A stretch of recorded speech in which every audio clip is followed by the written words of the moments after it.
Pemirsa, bus mengangkut puluhan rombongan peziarah asal Kebumen tiba-tiba terbakar di depan Mapores Wonosobo. Kabin kendaraan mendadak dipenuhi asap tebal, membuat puluhan penumpang berhamburan menyelamatkan diri.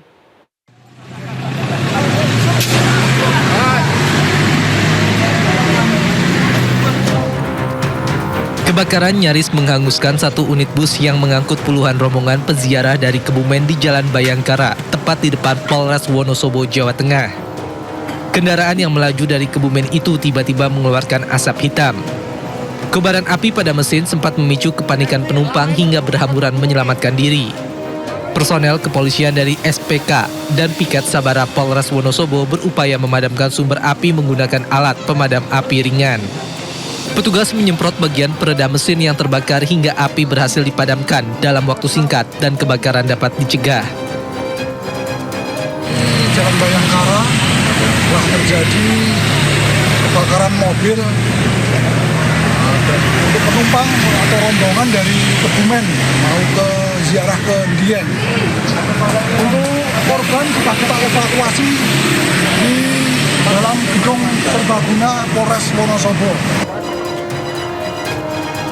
Pihak kepolisian mengevakuasi seluruh penumpang yang trauma ke gedung serbaguna Polres Wonosobo agar bisa beristirahat dengan tenang. Tidak ada korban jiwa dalam peristiwa ini. Dari Wonosobo, Jawa Tengah, Didik Dono Hartono, iNews melaporkan. Mobil sedan menabrak 3 mobil dan 2 sepeda motor di perlintasan kereta Jakarta-Bogor di Kebon Pedes, Kota Bogor. Penyebab kecelakaan akibat pengemudi mobil salah menginjak pedal gas dan rem.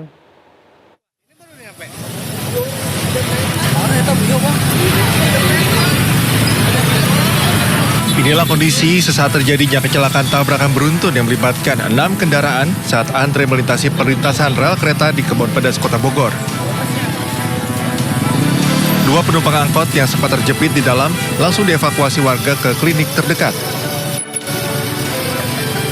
Peristiwa dipicu setelah pengemudi mobil sedan tidak bisa mengendalikan kendaraannya. Dalam kecepatan tinggi, mobil sedan tiba-tiba menabrak 3 kendaraan yakni angkot dan minibus, serta 2 sepeda motor di depannya. Diduga pengemudi sedan salah menginjak pedal gas dan bukan pedal rem hingga menyebabkan kecelakaan. Untuk kronologinya kita masih dalam penyelidikan, namun untuk dugaannya kita mengarah kepada pengemudinya. Untuk yang terlibat kecelakaannya ada 4 kendaraan bermobil dan 2 kendaraan bermotor.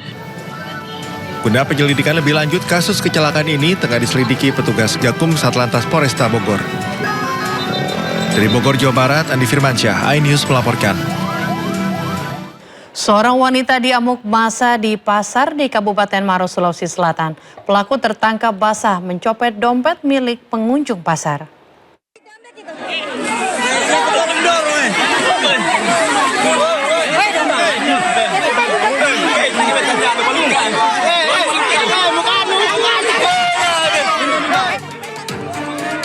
Seorang wanita tertangkap saat mencopet dompet milik seorang pengunjung di Pasar Panjalingan, Kecamatan Bontoa, Kabupaten Maros, Sulawesi Selatan.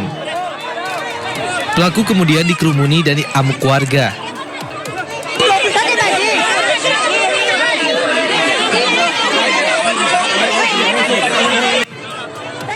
Beruntung kepolisian sektor Lau yang tiba di lokasi mengevakuasi pelaku ke Polres Maros untuk menghentikan amukan warga. Modus pelaku memanfaatkan keramaian pasar dengan mengincar korban yang lengah. Dengan menggunakan pisau silet, pelaku merobek tas korban, lalu mengambil dompet berisi uang tunai senilai 1 juta rupiah. Motif pelaku mencuri karena terdesak kebutuhan ekonomi untuk menghidupi 3 anaknya. Melihat situasi dan kondisi atau masyarakat atau pengunjung pasar yang lengah, dia mengambil kesempatan dengan cara mendekati si calon korban, kemudian melakukan pengerobekan dompet dari korban itu sendiri. Gunakan apa itu? Dia menggunakan silet pada saat itu.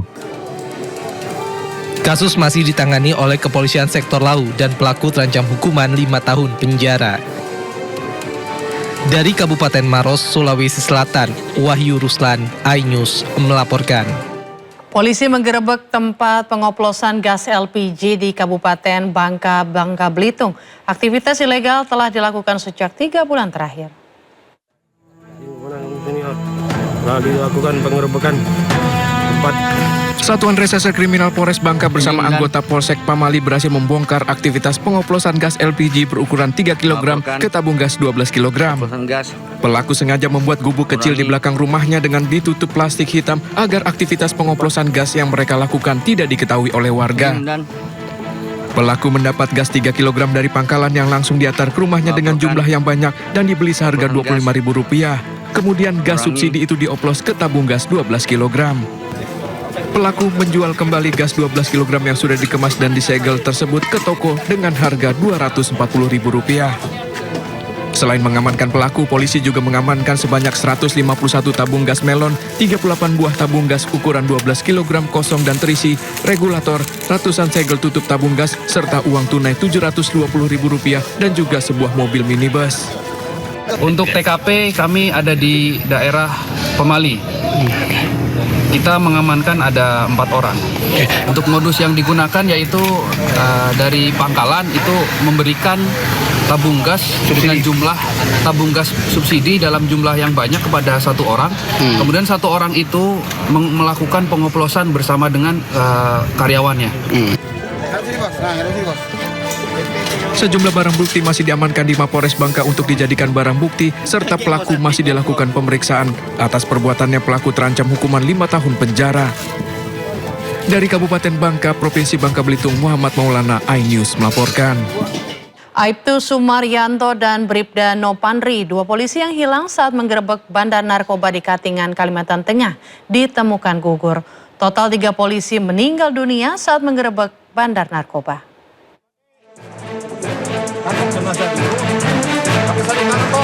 Personil Polres Katingan Aibtu Sumaryanto ditemukan gugur di sungai Desa Tumbang Kaleme, Katingan Tengah, Kalimantan Tengah. Aibtu Sumaryanto sempat hilang saat menggerebek bandar narkoba di Desa Tumbang Kaleme pada Rabu malam. Jenazah Aibtu Sumaryanto kemudian dibawa ke Rumah Sakit Bayangkara, Palangkaraya. Usai menjalani autopsi, jenazah Aibtu Sumaryanto akan diserahkan kepada keluarga untuk dimakamkan di Kabupaten Katingan. Sebelumnya pada Sabtu sore, tim SAR gabungan juga menemukan jenazah Bribda Nopandri Ramadana di aliran sungai Katingan, tepatnya di Desa Tumbang Lahang. Korban ditemukan sekitar 36,4 km dari titik awal dinyatakan hilang. Total 3 polisi gugur terkait penggerebekan bandar narkoba di Desa Tumbang Kaleme, Katingan Tengah, yakni Aibtu Sumaryanto, Aibda Yudi Perdana Putra, dan Bribda Nopandri Ramadana. Saya sudah turunkan tim dari Polda untuk backup untuk mengungkap perkara yang ada di sana. Ya, nanti kita lihat seperti apa dulu perkaranya. Peristiwa ini terjadi pada Rabu malam saat Satres Narkoba Polres Katingan menindaklanjuti informasi masyarakat mengenai dugaan peredaran sabu di Desa Tumbang Kaleme. Hasil penyelidikan mengarah kepada seorang target operasi berinisial Bio yang diketahui merupakan residivis kasus narkotika. Selanjutnya, sebanyak 12 personil diterjunkan dalam operasi tersebut. Setibanya di lokasi, tim dibagi menjadi 2 kelompok dengan titik pertama melakukan penindakan di rumah target, sedangkan tim kedua bersiaga di lokasi lain sebagai unsur pendukung. Saat proses penangkapan berlangsung, target berhasil diamankan. Namun situasi berubah saat beberapa orang di dalam rumah dan warga sekitar melakukan perlawanan menggunakan senjata tajam berupa parang. Situasi semakin memanas lantaran massa aksi terus bertambah dan melakukan penyerangan menggunakan senjata tajam serta senjata api rakitan. Akibat situasi yang semakin tidak terkendali, personel berupaya menyelamatkan diri sambil meminta bantuan penebalan personil. Sejumlah anggota terpaksa berenang menyeberangi sungai dan berlindung di kawasan hutan untuk menghindari amukan massa. Seluruh operasi pemberantasan narkotika akan dievaluasi agar seluruh personil memiliki kesiapan maksimal dalam menghadapi berbagai kemungkinan di lapangan. Dari Palangkaraya, Kalimantan Tengah, Ade Sata, iNews melaporkan. Iya, terungkap alasan gadis YT, korban penyekapan Taufik Hidayat, pasrah tubuhnya ditato wajah pelaku. Polisi menyebut tindakan itu diminta pelaku sebagai dalih pembuktian rasa cinta akibat cemburu buta.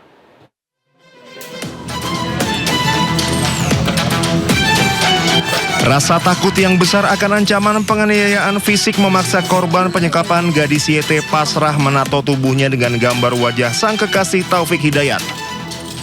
Polisi menyebut tindakan itu diminta pelaku sebagai dalih pembuktian rasa cinta akibat cemburu buta. Direktur PPA dan PPO Polda Jabar Kombes Pol Rumi Untari mengatakan Taufik meminta korban menato tubuhnya dengan gambar wajah Taufik. Permintaan itu dilakukan saat korban masih dalam kondisi sehat. Tato ya, kalau berdasarkan investigasi, tato itu sebenarnya pada saat mereka masih belum masih ada kondisi sehat, sehingga untuk meyakinkan pelaku kepada korban bahwa kamu cinta sama saya gitu kan, karena di indikasi cemburu ini pelaku, sebagai bukti dia cinta mah ya tato sok bareng tato jadinya dilakukan, dan tato itu benar diakui dan sudah dikuatkan juga oleh korban. Udah cukup ya? Bu, jadi pertanyaan besar Bu, itu korban kenapa tidak kabur saat itu, yang jadi pertanyaannya kenapa Bu? Rasa takut yang besar dari korban, dah itu memang jawaban konsisten dari korban, memang ketakutan yang besar. Meski tanpa paksaan, korban pada akhirnya pasrah menuruti kemauan Taufik. Gadis YT mengaku takut dianiaya Taufik jika menolak perintah.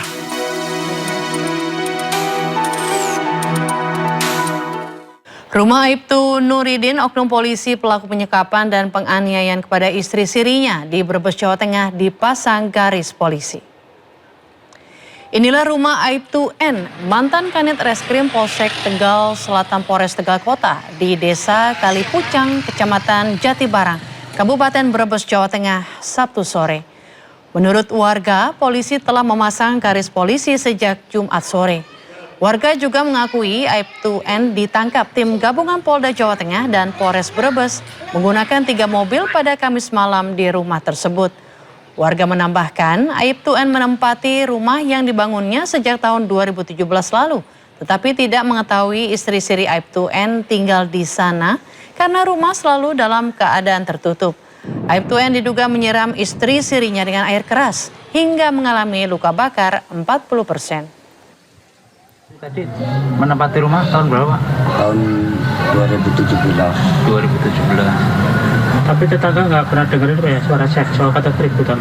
Enggak, waktu dulu kan orangnya masih benar sih, masih bisa sawangan sama teman-teman tetangga. Masih bergaul gitu ya? Berarti lama sudah nggak bergaul, kira-kira berapa tahun Pak? Ya sekitar 3 tahun. Tahun 2000-an. Ya jarang bergaul. Tapi warga sempat dengar kabar-kabar itu Pak? Enggak. Yang penyiksaan itu? Enggak sama sekali dengar. Enggak sama sekali. Tapi ini rumah aslinya Pak? Iya, ini rumahnya asli. Makanya kemarin-kemarin kan kaget saya, ada orang begitu kaget. Tinggalnya sama siapa di sini? Seorang anggota Polres Tegal Kota, pelaku penganiayaan terhadap istri sirinya telah ditahan di Propam Polda Jawa Tengah. Ibu korban tak kuasa menahan tangis saat menceritakan penderitaan putrinya yang disiksa secara sadis oleh oknum polisi.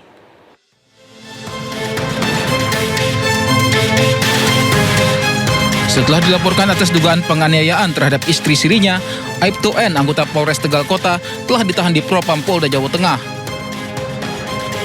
Selain menjalani proses pidana, tersangka juga diperiksa atas dugaan pelanggaran disiplin dan kode etik profesi Polri. Aibtu N kini ditempatkan dalam penanganan khusus. Oknum anggota Polres Tegal Kota yang berinisial N sudah dilakukan pengamanan, kemudian pemeriksaan dan sudah dilakukan penahanan. Terkait kalau di Propam terkait dengan kode etik, nah kemudian terkait dengan tindak pidananya, pelaporan ini dilaporkan di Bareskrim sehingga tindak lanjut dari penyidikan nanti kita menunggu dari penyidik Bareskrim. Sebelumnya didampingi tim kuasa hukum Hotman Paris, korban MAN, wanita asal Cirebon ini telah melaporkan pelaku ke Bareskrim Polri. Korban juga telah menjalani visum di Rumah Sakit Polri Kramat Jati, Jakarta Timur. Selama 2,5 tahun korban diduga disekap dan dianiaya hingga alami luka bakar 47%. Selain itu, korban juga dicekokin narkoba. Tim Liputan iNews melaporkan. Ibu korban tak kuasa menahan tangis saat menceritakan penderitaan putrinya yang diduga menjadi korban penyiksaan dan penyiraman air keras oleh suami sirinya yang merupakan anggota polisi. Pihak keluarga meminta keadilan dan berharap pelaku dihukum setimpal dengan perbuatannya. Saya berdiri tuh saya hatinya terluka, Pak. Mending badan saya dipukuli, hati tidak bisa dihadap, Pak. Saya hatinya sakit, Pak. Hancur, Pak. Saya sebagai orang tua, Pak. Minta tolong sama-sama.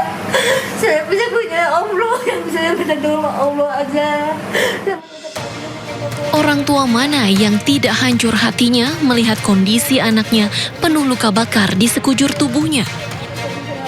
Kondisi tangan, kaki, dan punggung yang nyaris sepenuhnya tanpa kulit mengeluarkan cairan yang menempel di pakaian korban penganiayaan oknum polisi.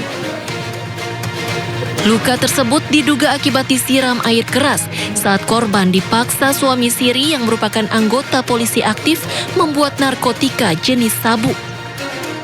Di bawah tekanan dan ketakutan, korban terpaksa berbohong saat mendapat perawatan medis di 2 rumah sakit dengan alibi terkena air panas dan juga akibat kebakaran tabung gas. Pihak keluarga mengaku baru berani bersuara lantaran takut dan kerap mendapat intimidasi dari terduga pelaku.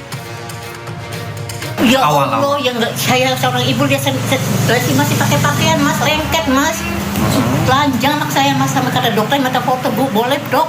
Saya nyaksi saya sendiri, Mas, saya sendiri pribadi nih. Ibu yang baru datang, anak saya lukanya udah linyar kayak air liur tuh, nempel kabeh sini nih, masih badan. Itu pertama kali ngelihat? Saya lihat di rumah sakit Pelabuhan. Wah, saya maaf ya, seorang ibu juga nggak marah, muncul, Mas. Saya marah dong. Nggak ada habisnya kalau udah diomongin saya sudah bisa, Mas. Dalam kasus ini, tim Hotman 911 menjadi kuasa hukum korban mengawal perjuangan mencari keadilan dan langsung membawa korban ke Rumah Sakit Polri Kramat Jati untuk dilakukan visum. Jadi luka itu menderita luka bakar sekitar 47%, berarti hampir setengah badan, lebih ke sebelah kiri, kanan ada sedikit. Yang paling parah itu, yang paling parah sih di lain luka-luka dipukul, diketok pakai gagang pistol atau lebih ke ancaman-ancaman mau disetrum segala macam, banyak. Itu belum lagi luka bakar apa kan? Iya, menurut pihak dokter sih itu dari air keras ya. Diketahui terduga pelaku sudah diamankan Polda Jawa Tengah, sementara pihak keluarga dan kuasa hukum korban berharap kasus ini dapat diusut secara tuntas dan transparan. Dari Cirebon, Jawa Barat, Mahardika, iNews melaporkan. Penyiksaan dan perilaku seksual menyimpang yang dialami korban ternyata disaksikan oleh anak korban yang masih balita. 2,5 tahun disekap dan dianiaya, kini korban menuntut keadilan.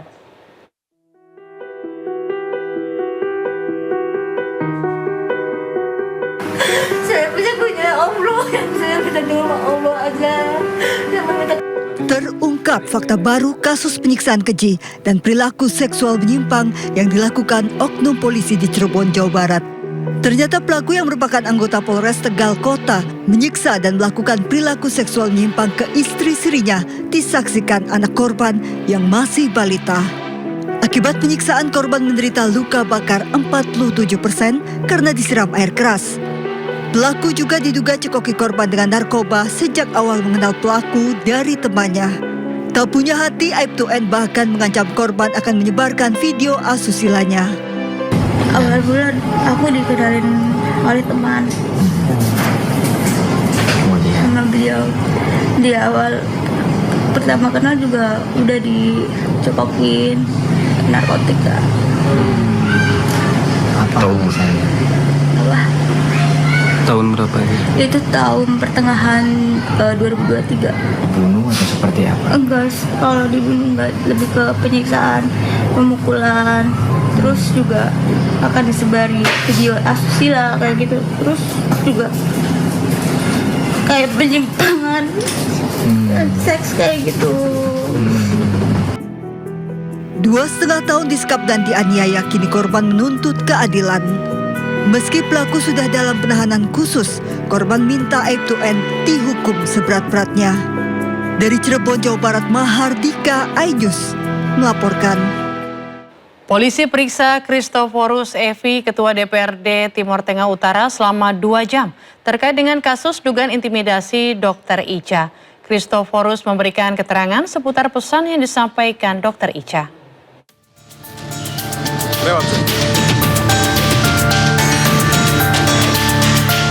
Ketua Dewan Perwakilan Rakyat Daerah Kabupaten Timur Tengah Utara, Christoforus Evi, diperiksa sebagai saksi dalam kasus dugaan intimidasi terhadap dokter jaga Rumah Sakit Leona Keva Menanu, Dr. Eliza Prinsila Utami Pakeyenoni atau Dr. Ica. Satreskrim Polres Timur Tengah Utara menilai Christoforus memenuhi syarat sebagai saksi karena menerima informasi langsung dari Dr. Ica terkait insiden yang dialami almarhumah. Christoforus yang diperiksa selama 2 jam memberikan keterangan seputar pesan yang disampaikan Dr. Ica di Rumah Sakit Leona Keva Menanu.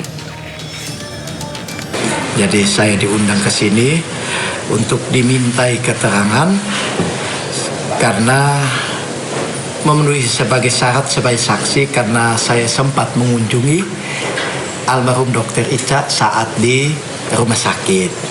Jadi yang disampaikan oleh almarhum Dr. Ica kepada saya bahwa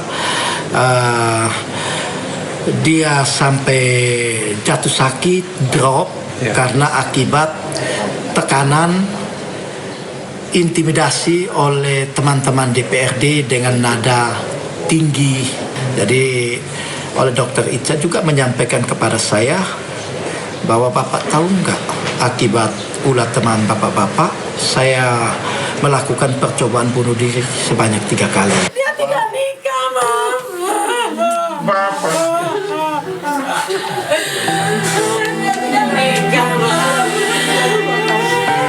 Sebelumnya, Dr. Ica ditemukan tewas bunuh diri pada Jumat 26 Juni 2026 lalu di Nusa Tenggara Timur. Kasus ini menyita perhatian publik karena 3 anggota DPRD Kabupaten Timur Tengah Utara diduga terlibat mengintimidasi korban.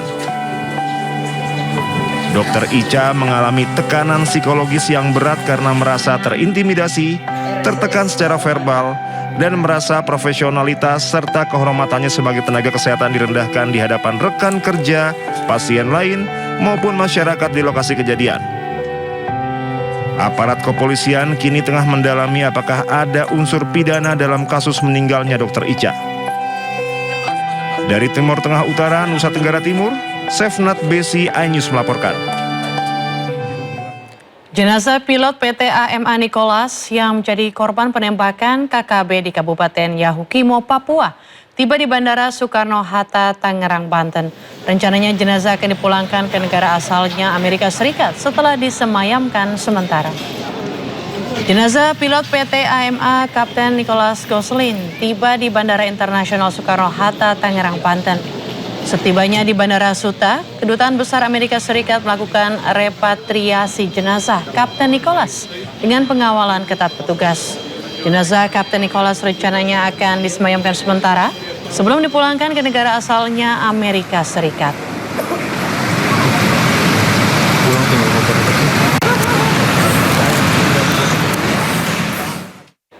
Ya, DPR RI menampung aspirasi Majelis Ulama Indonesia untuk membentuk rancangan undang-undang pidana tentang lesbian, gay, biseksual, dan transgender atau LGBT. Sementara itu, wacana pemberantasan LGBT menuai beragam tanggapan dari masyarakat. Majelis Ulama Indonesia tengah menggodok naskah akademik dan rancangan undang-undang pidana tentang lesbian, gay, biseksual, dan transgender atau LGBT. Wakil Ketua Umum MUI Kholil Nafis menegaskan langkah hukum ini diambil karena imbauan moral dinilai sudah tidak mempan membendung fenomena penyimpangan seksual di Indonesia. MUI menyatakan perang terhadap pelaku maupun kampanye LGBT. Adapun rancangan undang-undang pidana untuk memberantas perilaku LGBT di Indonesia mendulang beragam tanggapan dari masyarakat. Tanggapan saya sih bagus sih buat kampanye seperti itu karena kita harus gimana ya, harus menormalisasikan jati diri laki-laki gitu kan, jangan jadi kayak boti gitu. Tapi dengan kampanye yang dilakukan juga caranya. Kalau cara kayak gitu 50-50 lah, setuju nggak setuju ya, karena mungkin bisa menyakiti hati orang lain juga. Tapi dengan kampanye yang disuarakan setuju saya. Jadi bisa masyarakat bisa mengetahui apa dampak dari bot ini juga, dan menjadi integritas kita untuk mengenalkan sebenarnya gender kita itu apa sih. Untuk kampanye berantas boti menurut saya oke ya, since LGBT di Indonesia kan masih belum diperbolehkan ya, masih ilegal. Cuman mungkin caranya kali ya Mas, nggak yang lindas boti atau apa anarkis banget. Cuman mungkin bisa baik-baik atau pengarahan kayak kalau nemu orang yang agak-agak boti bisa mungkin diluruskan atau dibilang baik-baik gitu. Ya, tapi jangan anarkis juga sih, kan manusia juga ya walaupun boti.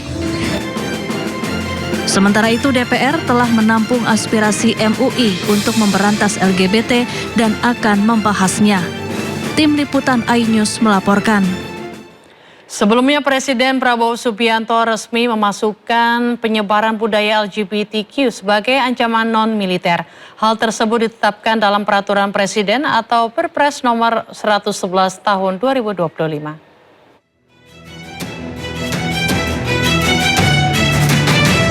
Pemerintahan Presiden Prabowo Subianto telah menetapkan penyebaran budaya LGBTQ sebagai salah satu ancaman non-militer terhadap kedaulatan dan keselamatan bangsa.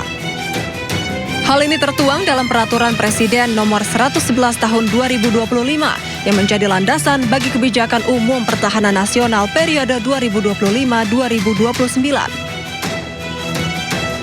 Penyebaran budaya LGBTQ atau lesbian, gay, bisexual, transgender, dan queer diklasifikasikan ke dalam ancaman non-militer berdimensi sosial, budaya, dan ideologi.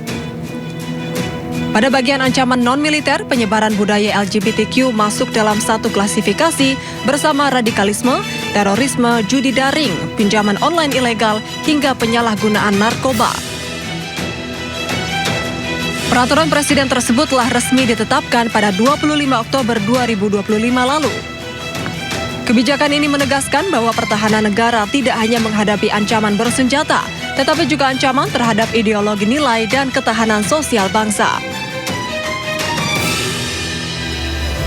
Rakyat Palestina di Gaza merayakan kemenangan timnas Mesir atas Australia dalam kualifikasi FIFA World Cup.